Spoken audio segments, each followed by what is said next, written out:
What is up, No Walls Podcast? In case we have not yet met, my name is Chris Riley, and man, I am your host here on the No Walls Podcast, and I'm so glad that you are here. Man, I just want to say thank you because it's so good to see you. If you're here on Spotify, if you're here on Apple, man, any other platform at that too, man, we just want to say thank you. But if you're here on YouTube and you're looking at us right now, man, we just want to say thank you, because man, that really means a ton to us. So if you could, leave us a comment. Tell us what you're doing today. Tell us what you're doing watching the No Walls Podcast. Maybe you're eating popcorn. Maybe you're drinking Sprite. I love Sprite Cranberry. But leave a comment. Tell us what you're doing. Leave a thumbs up and leave a subscribe because, man, that helps us out a ton. And, man, it's so good seeing you here. And today we are at Civitan Park, and we have a special guest, a very, very special guest. She is one of my most amazing friends, one of my best friends. She is talented. She is an artist. I could go on and on. She is a skilled communicator. She is a stud. She's amazing. And her name is ELAINE MCDANIEL, and I'm so glad to have her here on the No Walls Podcast. ELAINE she actually does not attend the Brick Church, but she actually is one of our friends at New Community Church. And so this is a cool moment. This is super awesome. And not just that too, we also work together every day. Oh yeah, also that. At the drive-thru at Queen City. And so it's a good time. It's super fun. She's amazing. So ELAINE, just tell me about yourself. Well, don't hunt me up too much. Well, like you said, my name's ELAINE.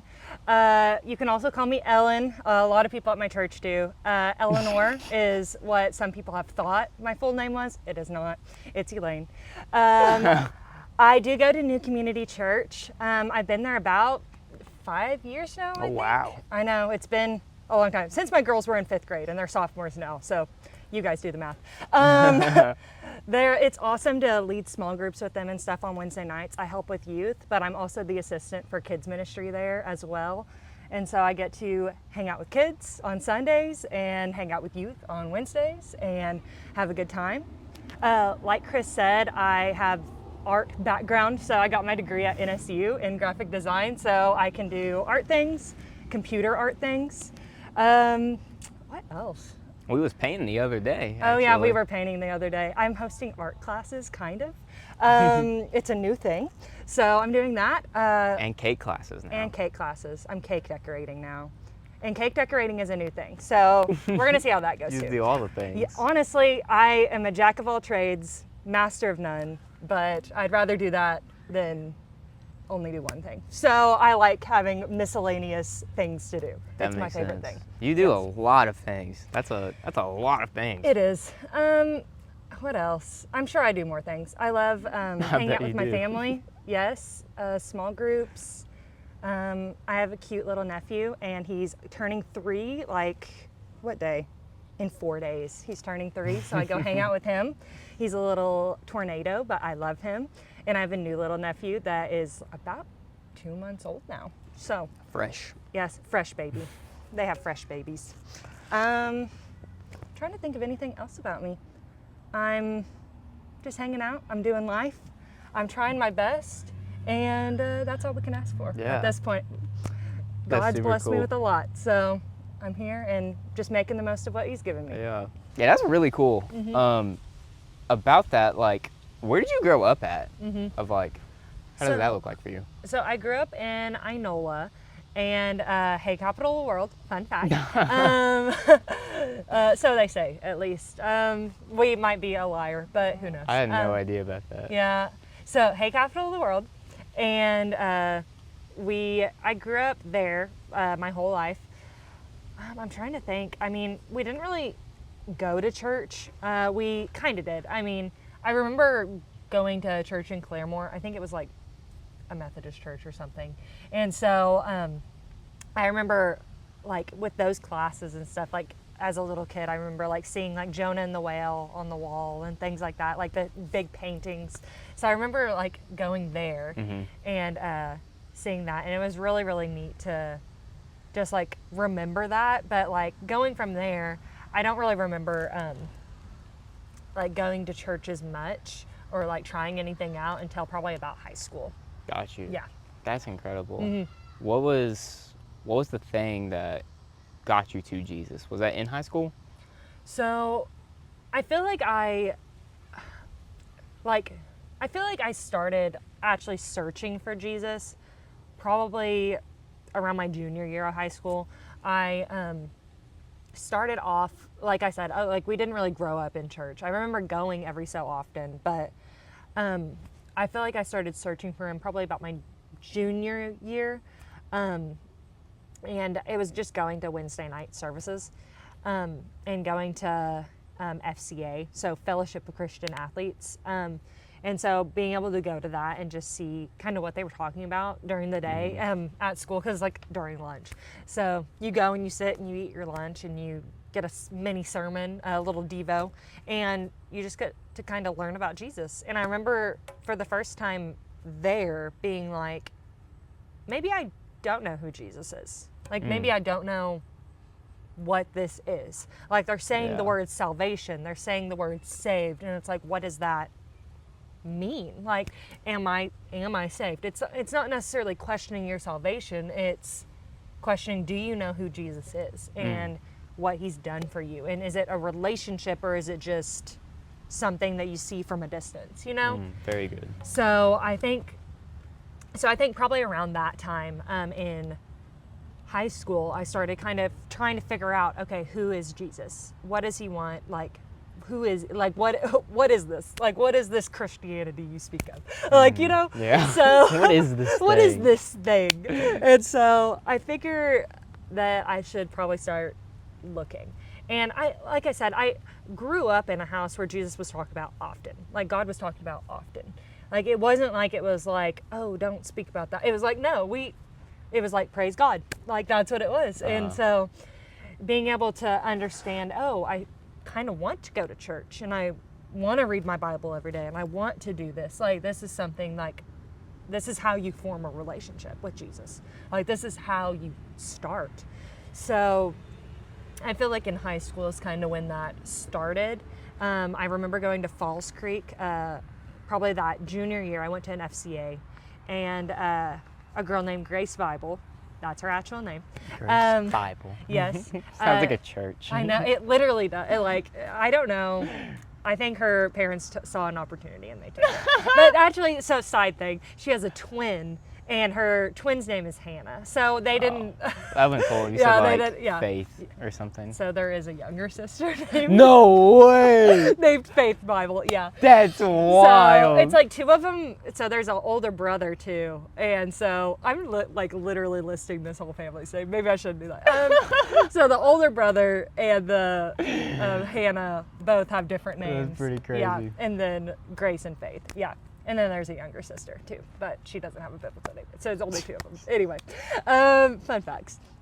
Anyway, Grace, I remember doing the salvation prayer with me. And I remember sitting down with her like outside in our little breezeway area and just her sitting and talking with me and kind of walking me through like who Jesus is and like what he died for your sins and he rose again and do you believe this, and like literally walking through it with me. And I remember being like, oh, I've never done this before. Like, this has never been like told that I should do this, like da-da-da.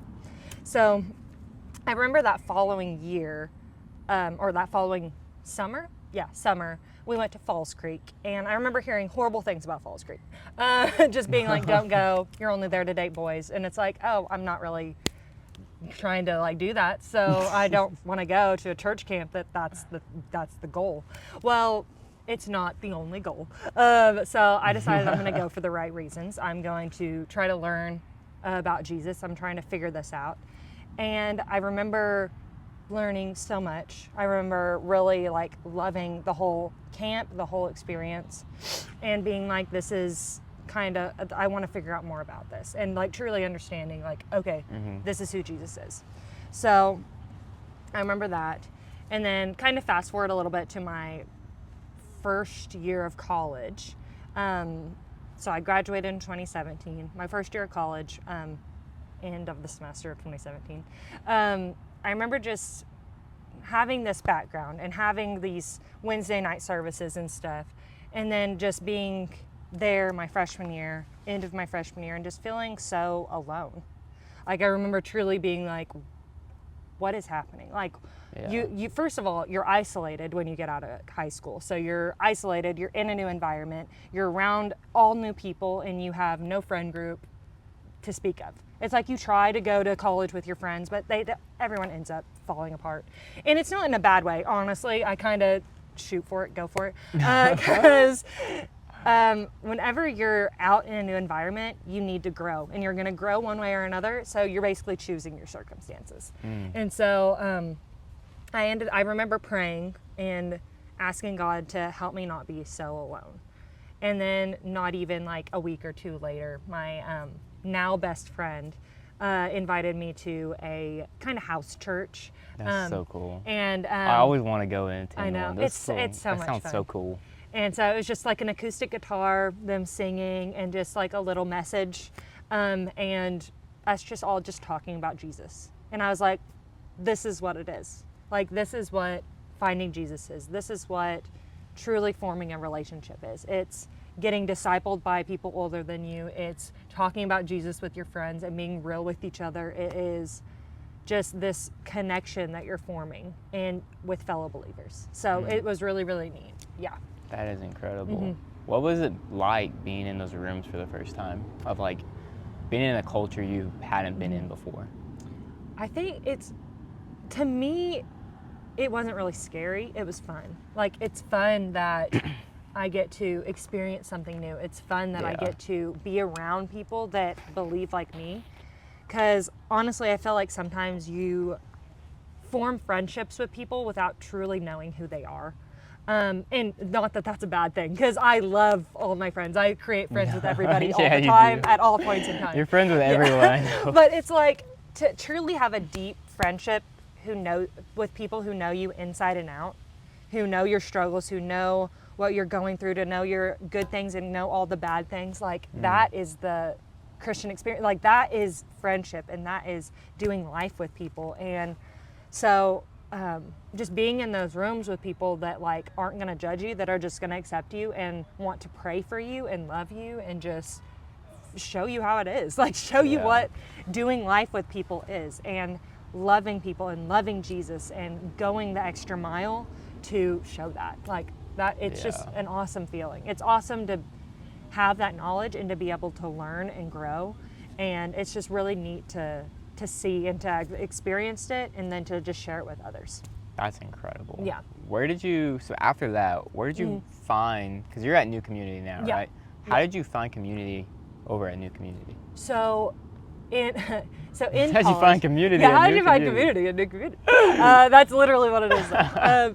So in college, I worked at a company called Paradigm Shift, and it was based in Muskogee. And so just through summers there, I would be driving to Muskogee and then doing leadership development camps with students all across the country. But any like free weekend we had or anything, probably about the second, third year I was working there, we would go to church at New Community Church. And so a couple of my coworkers were going there, and I was like, oh yeah, I want to find a church, because I really wasn't plugged in anywhere in Tahlequah. So I went to school at NSU, so there wasn't really anywhere in Tahlequah that I truly felt like deep connection with, like nowhere I was involved with. And like, I knew when I joined a church, I wanted to actually like be involved there and wanted to like devote time to it and serve at the church, because I mean, that's what we're called to do as believers, is serve the body. And so I knew when I was like found a church that I would love and was connected with, that's what I would want to do. And so I was kind of like a background in the back of my mind, that's what I was thinking. So the first time I remember going to New Community, it was really funny. Evan, our old youth pastor, who is kind of like an older brother to me, he was the one preaching. And he was preaching about David in the field. And it was funny because he's just the bluntest, realest person that you could probably ever meet. And so on stage, big church, during service, talking about David in the field, and he goes, sheep, stupid animals. And then keeps going on with like how we're also sheep and how we're basically stupid. And it was just funny.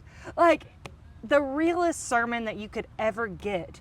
And to understand, like, that's kind of what it is. Like, yeah. So I remember, like, coming from doing leadership camps at Paradigm Shift and being in Muskogee and then going with my friends to New Community Church. And so that's kind of how I started going there, was like that first Sunday what I remember. And then I was probably there for a good like 6 months before I really got plugged in. That's awesome. And so now you do like so many things at the youth, Yes. which is pretty cool because we both get to do that. Yes. And then you're also the assistant kids minister. Okay. Yes, That's the word. yes. I wanted to get the title Yes, right. yes. What does that look like for you? So I help out on Sunday mornings and I help out during the week. And I go in, so as kids ministry assistant, I get to go in and help set up classrooms, make sure all the lessons are ready for Sunday and Wednesday nights.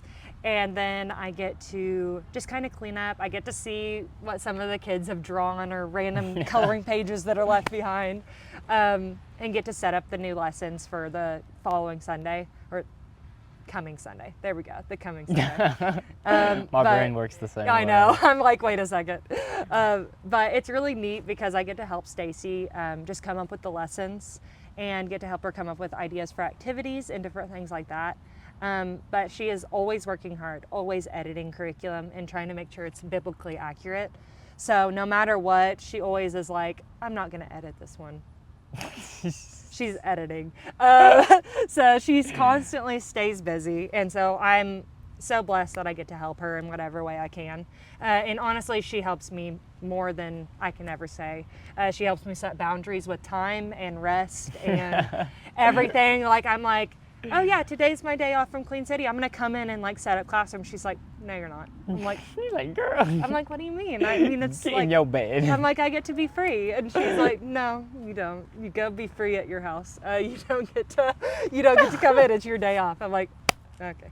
But it's really, really awesome to get to be able to just go in and hang out and talk with Stacy and be able to just interact and just be with the church staff. They're really awesome. That's incredible.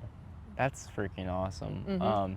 Like, you have community there, but you also have community at Queen City, because that's where we both work at. How did you get plugged in over there? At Queen City. So that's kind of funny.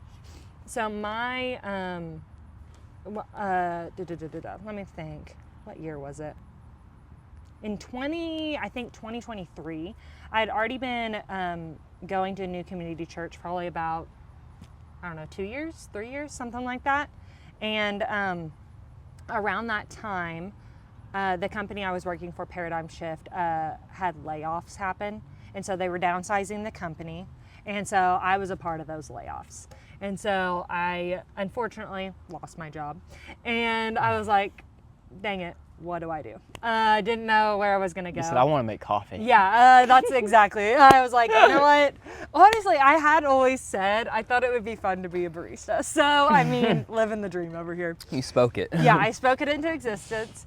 It really is funny because I did say that. Like probably weeks leading up to the layoff, I did say those words. That's wild. Yes, and then here we are.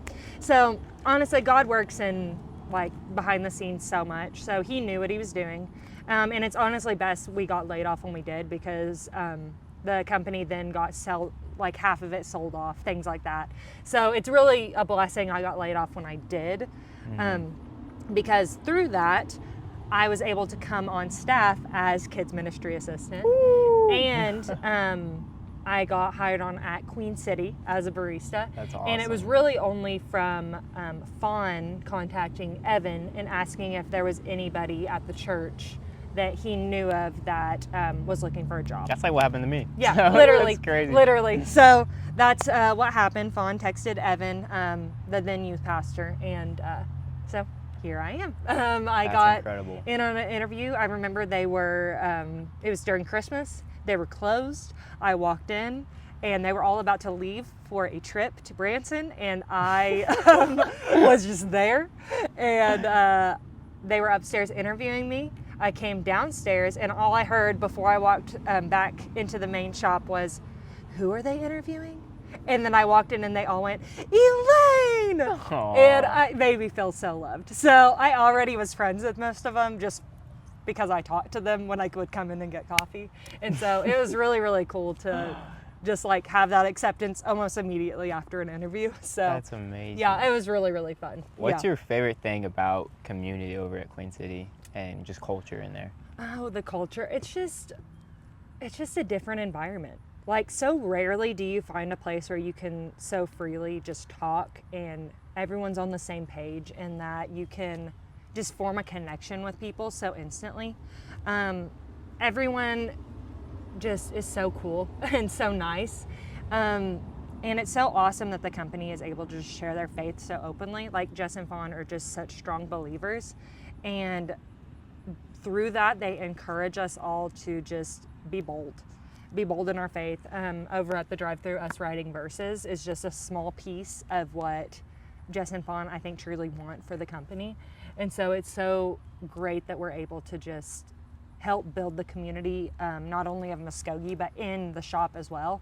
Like, I know everyone there is just so nice. No, it's really awesome. And I mean, I worked over there for a long time too, before I was over at the drive-thru. So it's really cool to be able to kind of have connections at both places and have friends at both places. I get to see everybody all the time, and I'm like, friends. It's so cool. Everyone's friends. It's so cool. You're friends with everyone, and like you have community over in this avenue, avenue, and every avenue that I see in your life. You're the busy go-getter. What is one thing, if someone who's watching or listening, a student, what if they don't have community? What's a great thing for them to do to find community, or anyone, not just a student? Well, I feel like it's hard to know where to look. And I mean, if you're watching this podcast, look at your local church. But I feel like no matter what, you can form a connection with someone. I truly believe there's more things connecting us than differing. Like, we have way more in common than different. And that's not just because of that we just happen to live in Oklahoma and in the Bible Belt, and we know beliefs. We're just around each other all the time. It's not just because of that, but a random person walking on the street, you can have a connection with them in one way or another. And maybe it's your favorite color, maybe it's your favorite cereal, and you can start with those small things and then dive deeper. Very good. So there's more things connecting us than like separating us. And so when you're trying to find a community of people, when you're trying to start something, I say the hardest part is honestly looking. Like, you're trying to find something, and it's getting and stepping out of your own comfort zone in order to find it. Because it's there, it's open. You just have to take that first step and look. And it's hard to step outside your comfort zone, but there's no comfort or there's no growth in your comfort zone. You don't grow anywhere. Come on. Like, you don't grow, you don't go anywhere. You're stuck in the same place. Like, imagine a seed thrown on the ground. What's it gonna do? Die. Like, you're not thriving, you're not growing. Like, imagine you're stuck in a dead-end job. What are you doing? Do you actually like it? Why are you there? Are you using that job for a purpose? Is it your purpose in life? Probably not. Unless you make it your purpose, unless you make it your place, unless you form a connection, you form a community. Obviously, you're gonna hate it if you don't know anybody around you. Yeah. Like, it's not gonna be a fun time. So forming that connection and being able to just step outside and take the first step of just introducing yourself to people. That's incredible. Try to find a connection. Try to find something you like about someone and start from there. My favorite thing is when people come through the drive-thru, I can always find something I like about them. It doesn't matter what it is. It can be maybe their nail color. It could be maybe they have like little figures on their dash, or it's a shirt they're wearing, or whatever it is. It's like, start talking about that thing. Or ask them about their day. Ask what they're going to do. And if they start talking about, oh, they're gonna go to Civitan Park, be like, oh, really? I love Civitan Park. I haven't been there in forever. What do you love about there? Oh, the nature. Oh, it's so awesome that God is able to create all that. Like, it's just the simplest things that can form a connection and like make people feel like they belong. And I mean, it is a two-way street though. So it's like at New Community, we have after service, we have a little area where you can kind of connect with our pastors and with people of the church and just kind of talk. Everyone ends up talking no matter what, as long as you're not rushing out of the church, like people do. I get it. You got to get to lunch.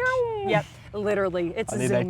They're chicken. zooming, yeah. But some people don't. Some people stay and they talk and they laugh, and it's awesome to see that community. But we also have a little 2-minute window before service. After worship, before service starts, and it's go say hi to people you don't know. That's incredible. Some people love it, some people hate it. You can definitely tell the introverts from the extroverts. I'm somewhere in between. Yes, but yes, exactly. Like some of those introverts, they're sitting down the whole time. They're not standing. I'm done. Church is enough for me. I know. Honestly, they're like, stay away. Could have watched the online service.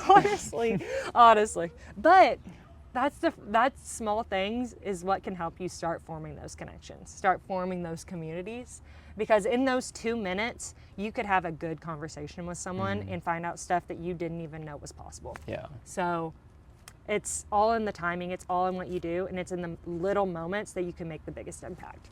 Dude, that's incredible. So with that, like, are you, like, how did you, like, because you're talking about, like, conversations and talking with people, how did you become so, like, conversational? Were you already conversational? And, like, as a communicator you are, like, how did you become such a good communicator? Was that paradigm shift, or was that just you authentic? I think I have always liked talking with people and liked learning things about people.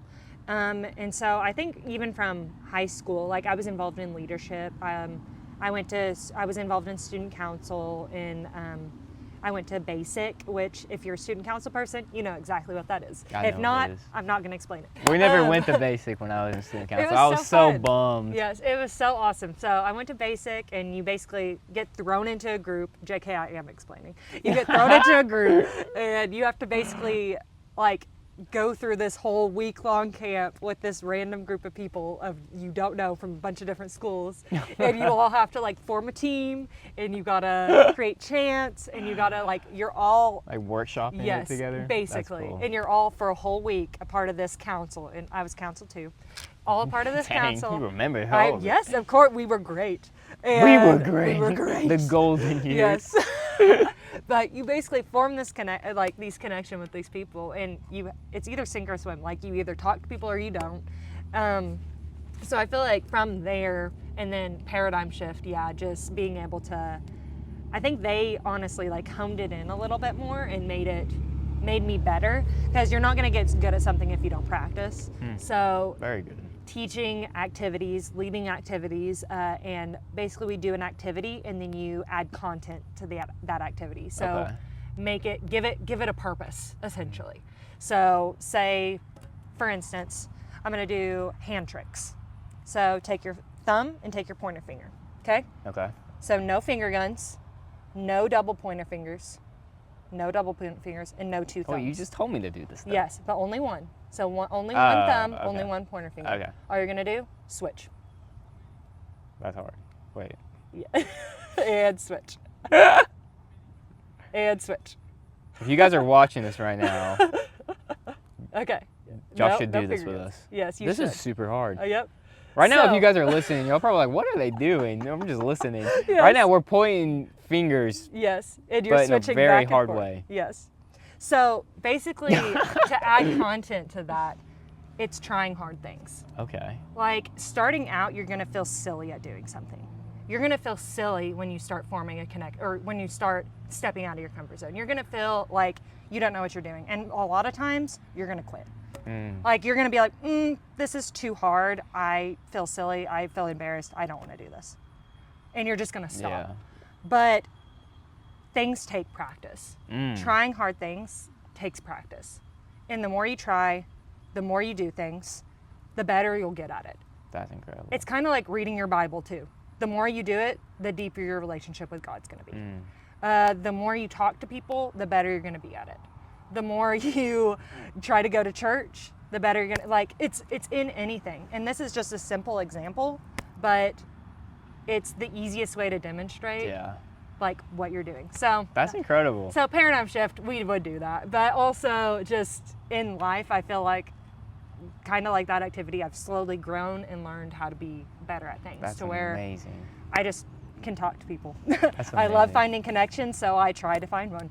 That's awesome. Would you say Paradigm is also like an avenue that really got you honed in on youth ministry? Because I know you guys did a lot of things with With youth? yeah. Definitely.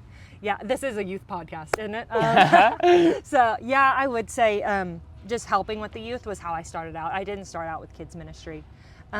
Honestly, I found a love for kids ministry just because they're just little guys and they don't know what they're doing and they're so cute. Little dudes. Just little dudes figuring it out. But no, with youth, it's so cool because at the beginning of a event, at the beginning of even a year of youth, you see the initial hesitation that some kids have.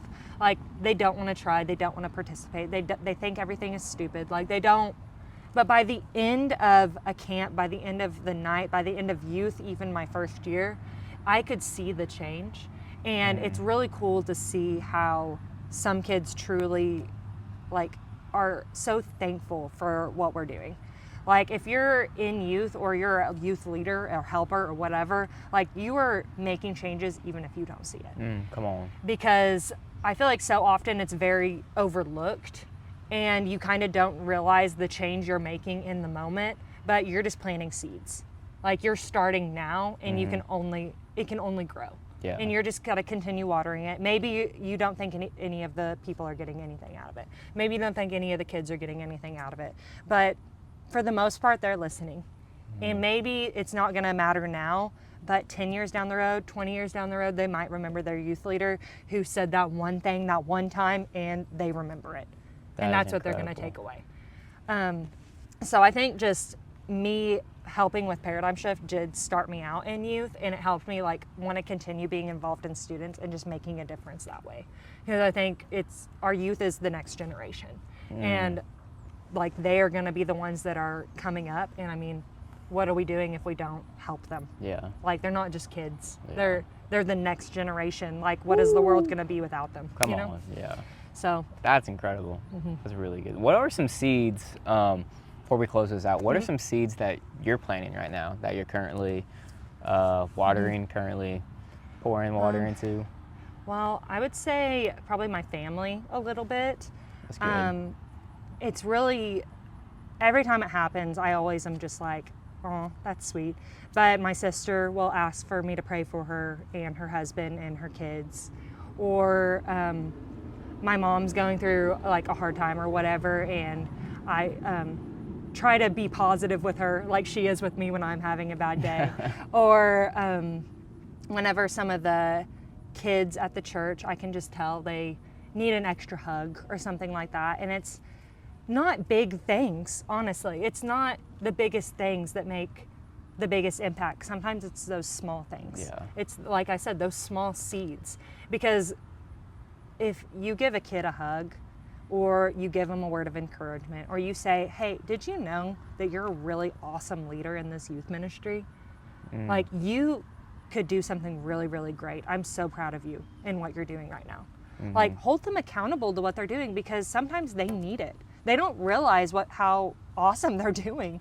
They don't realize them raising their hands during worship is the biggest thing. They don't realize how awesome that is, and how out of their comfort zone they're stepping. There's adults that won't raise their hands during worship. You're telling me a kid will?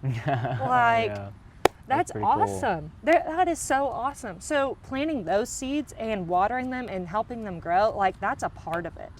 And so I guess to kind of close it out, that I keep thinking of a quote, so it must be God telling me to say it. It's from the musical Hamilton. we were listening to the whole thing. Chris put it on. Yeah, I said I liked it, and he listened to the whole thing. But it's he says that at the very end, and he's basically looking at the end of his life, and it's, spoiler alert, he's about to be shot, and